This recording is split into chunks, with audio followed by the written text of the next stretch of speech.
ఒక్కోసారి అయితే నమ్మకమే కుదరదు. మేం పూర్తిగా ఆశలే వదిలేసుకున్నాం. మద్యం మూలంగా మా జీవితాలు, మా ఇల్లు నరకప్రాయంగా మారిపోయాయి. రోజంతా ఆయన ఎంతగా మద్యం సేవించేవారంటే ఆయనకి ఏమాత్రం ఒళ్ళు తెలిసేదే కాదు. ఉదయం లేస్తూనే మద్యం, సిగరెట్ల ఆలోచనలు ఎలా రేకెత్తేవంటే అవి లేకుండా ఉండలేకపోయేవాణ్ణి. నషామత్తులో ఆయన తన పని పట్ల కూడా శ్రద్ధ పెట్టేవారు కాదు. ఇంటి వాతావరణం పూర్తిగా పాడైంది. మంచి విషయం, పరిస్థితి చేదాటక ముందే ఆయన వ్యసనం నుంచి బయటపడ్డారు. నేనైతే ఆశ వదిలేసుకున్నాను.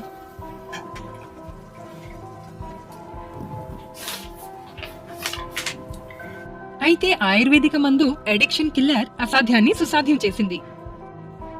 ఈ మందు ఇస్తున్నప్పుడే నేను నిర్ణయించుకున్నాను, ప్రభావం ఉన్నా లేకపోయినా పూర్తి కోర్సు ఇవ్వాలని, ఆహారంలో రోజు కలిపి ఇవ్వాలని.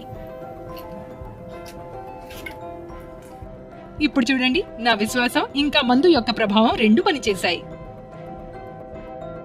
ఇప్పటికి 3-4 నెలలైంది. నేను సిగరెట్, మద్యం ముట్టుకోలేదు. తనేం మంది ఇవ్వడం మొదలుపెట్టిందో నాకు తెలీదు. మునుపు మా అబ్బాయి మత్తులో మైమర్చుండేవాడు. 2-3 రోజులు ఇంటికొచ్చేవాడు కాదు. జనం వీడి వీడియోని మొబైల్లో తీసి అందరికీ చూపించేవారు. అప్పుడు నా కోడలు ఏం మంది ఇచ్చిందో గాని, దాంతో ఇప్పుడు నా కొడుకు మద్యం తాగుడు, సిగరెట్ ని కూడా ముట్టుకోడు. నా కొడుకు చాలా మంచిగా మారిపోయాడు. ఈయన్ని చూసే మా తమ్ముడు కూడా మత్తుకి బానిసైపోయాడు. అప్పుడు నేను మా మరదలకి చెప్పి వాడికి కూడా ఈ మంది పించడం మొదలుపెట్టా. ఇప్పుడు వాడు పూర్తిగా మారిపోయాడు. ఇప్పుడు నేను అందరికీ చెప్పదలుచుకున్నాను, ఎవరికైనా ఈ వ్యసనం వదిలించాలంటే ఇవాల్టి నుంచే ఈ ఆయుర్వేదిక మందు అడిక్షన్ కిల్లర్ ఇవ్వడం మొదలు పెట్టమని. హలో నమస్కార్ ఫ్రెండ్స్, నేను డాక్టర్ యోగేంద్ర. మిత్రులారా, ఈరోజు మనం ఒక ముఖ్యమైన విషయం గురించి మాట్లాడుకుందాం.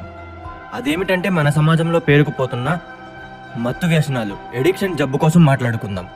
మిత్రులారా, మన భారతదేశంలో ప్రతి గంటన్నరకు ఒక మనిషి మరణిస్తున్నారు. మిత్రులారా, ఈ మందు సౌత్ ఇండియా అంటే దక్షిణ భారతదేశంలో చాలా ఫేమస్ అయింది. అక్కడ వాళ్లకు చాలా సహాయపడింది. దీన్ని అక్కడ యాక్టర్స్ కూడా ప్రమోట్ చేస్తున్నారు. మిత్రులారా, మన సమాజం ఏదైతే ఉందో అది మత్తు వ్యసనాల వలన గుల్లైపోతుంది. ఇంటిలో కొట్లాటలు, గొడవలు, ఇంకా విడాకులు కూడా అయ్యే పరిస్థితులు వస్తున్నాయి. మరియు దీని వలన వచ్చే పతనం మరియు నష్టం వారి భార్య పిల్లలు అనుభవించాల్సి వస్తుంది.